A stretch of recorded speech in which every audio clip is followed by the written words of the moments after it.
La France, on le sait, est le pays de la grève et des manifestations.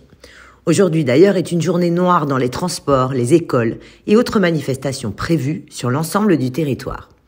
À regarder de près l'histoire tumultueuse de la grève depuis au moins une centaine d'années, il est difficile d'en donner une définition. La place de Grève à Paris, autrefois un lieu d'offre d'emploi, a donné aujourd'hui son nom à ce droit. Le droit de grève est un droit reconnu à tous les salariés par la Constitution. Et si son principe n'est pas contesté, l'exercice de ce droit est cependant soumis à certaines règles. En France, tout salarié a le droit de cesser le travail pour manifester un désaccord ou obtenir la satisfaction de revendications d'ordre professionnel, comme l'amélioration des conditions de travail ou du salaire.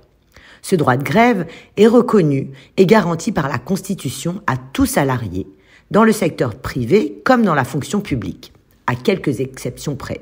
Jusqu'au XIXe siècle, la grève était interdite et constituait même un délit pénalement sanctionné.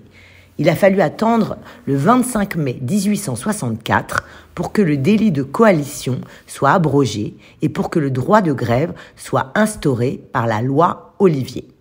Mais selon cette loi, la grève constituait toujours une rupture du contrat de travail et pouvait justifier un licenciement du salarié gréviste ou même une intervention forcée de l'armée.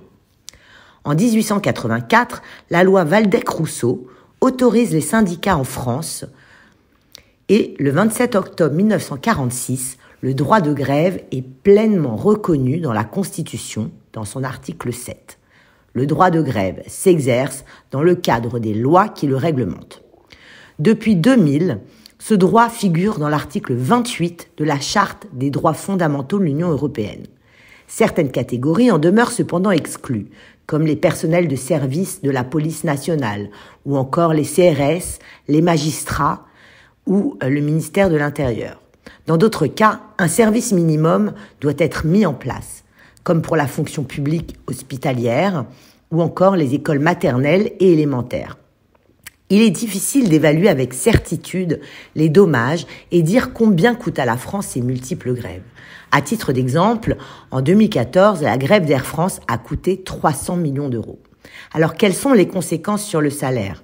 Le salarié gréviste subit une diminution de sa rémunération exactement proportionnelle à la durée de la grève. Toutefois, la grève peut entraîner la réduction importante, voire la suppression de primes liées à une condition de présence du salarié. Et qu'en est-il en Israël ? Il faut savoir que le droit israélien repose sur la séparation des pouvoirs et un système judiciaire indépendant. Et Israël consacre également le droit de grève et de manifestation depuis 1957.